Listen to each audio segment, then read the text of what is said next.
Michel Pétour ferait une excellente définition dans le dictionnaire sous le mot « voyageur ». Il est, sans aucun doute, un des plus grands globetrotteurs de l'histoire de l'humanité. Marco Polo et Christophe Colomb ont l'air d'autostoppeurs du dimanche à côté de lui. Et jusqu'à maintenant, il n'était même pas célèbre. Nous l'avons croisé à New York où il passait pour la énième fois. Michel! Michel, attends-nous! Michel!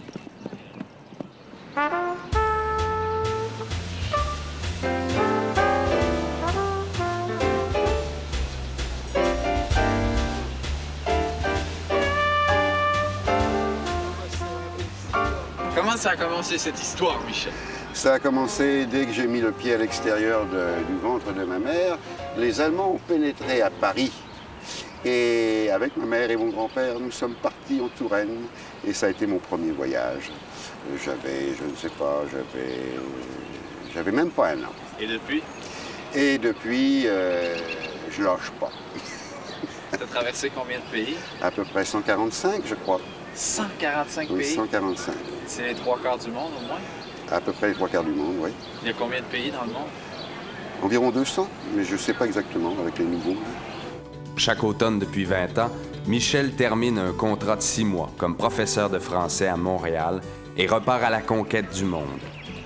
Il aime bien se faire traiter de grand chevalier de l'inutile. C'est qu'il globe-trotte sans raison apparente. Il voyage, c'est tout. De corps et d'esprit. Il s'enivre. Coureur des bois, explorateur, aventurier. Ah, le pays où je me sens vraiment à l'aise, mais alors vraiment à l'aise, c'est l'Italie. J'aurais dû naître en Italie. Pourquoi? Je ne sais pas, je me sens bien, c'est le pays de la Renaissance, c'est le pays de la mafia, c'est le pays du parti communiste le plus intelligent dans le monde, c'est le pays de la papauté avec ce papa polonais, c'est le pays des spaghettis, c'est le pays des belles femmes, c'est le pays du cinéma, c'est le pays de la mode, c'est le pays... Enfin, c'est le pays.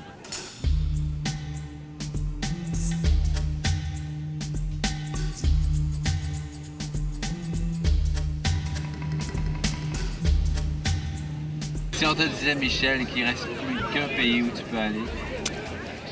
Bon, alors, si c'est possible, ou si c'était possible, mais je pense que ce n'est pas encore possible, je prendrai un billet pour aller sur la Lune. Bon, mais comme ce n'est pas encore possible, alors je prendrai un billet pour aller en avion qui me déposerait d'abord au pôle Nord, où je passerai la nuit. Ensuite, je prendrai un autre avion, j'irai au pôle en Antarctique, où je passerai la nuit aussi. Et ensuite, je prendrai une fusée et je me mettrai en orbite et je mourrai tranquillement en regardant la Terre à travers le hublot. Voilà.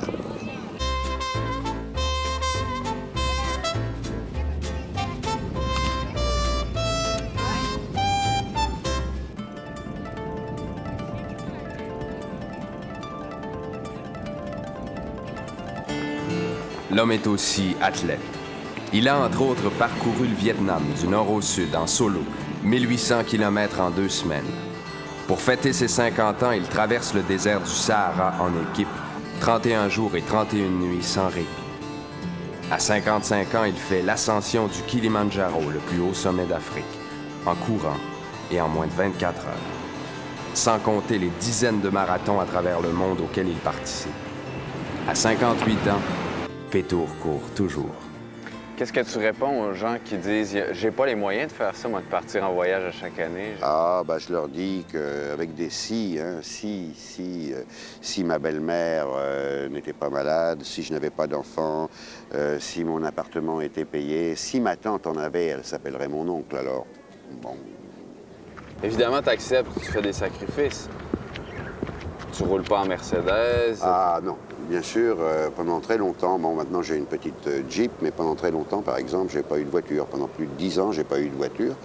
Si on considère qu'une voiture, ça coûte à peu près, si on roule un petit peu avec cette voiture, quelque chose comme 8 à 10 000 dollars par année. Bon, avec 8 à 10 000 dollars par année, je parcours le monde pendant 4 ou 5 mois très à l'aise, y compris les transports en avion. Et moi, c'est pas plus difficile que ça.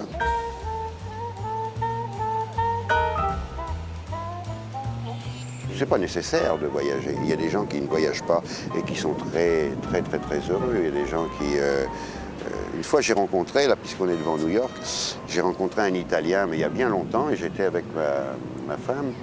Et cet Italien m'a dit, d'après ce que je vois, t'as fait le tour du monde.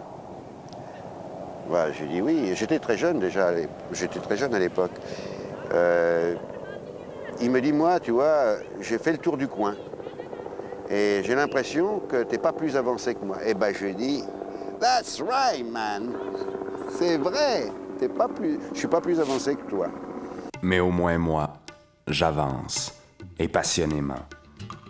Chaque printemps, notre oiseau revient en Amérique. Il traverse le cadre, de droite à gauche, et retourne se percher à Montréal. Un tour du monde de plus, dans la poche. Non, l'Amérique m'émerveille.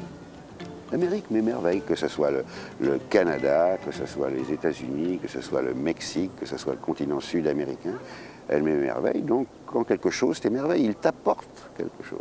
Et je fais partie de cet American Dream, puisque ça fait quand même 27 ans que je suis sur ce continent, et Montréal étant situé à 61 km de la frontière, bon, je vais souvent aux États-Unis et je participe à finalement, on devrait dire aussi le European Dream, qui a envoyé tous ces ressortissants.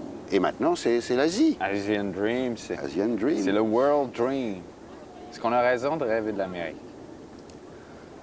Est-ce qu'on a raison ou tort, j'en sais rien. L'Amérique existe quand même, puis maintenant, ça commence à devenir un vieux pays. Moi, je commence à être tanné, disant c'est un pays neuf. Tu vas dans les rues de New York, c'est pas si neuf que ça. Hein. Il y a quand même des vieilles bâtisses. Ouais. Michel Pétour, merci beaucoup. C'est un plaisir. Fin du reportage. Go.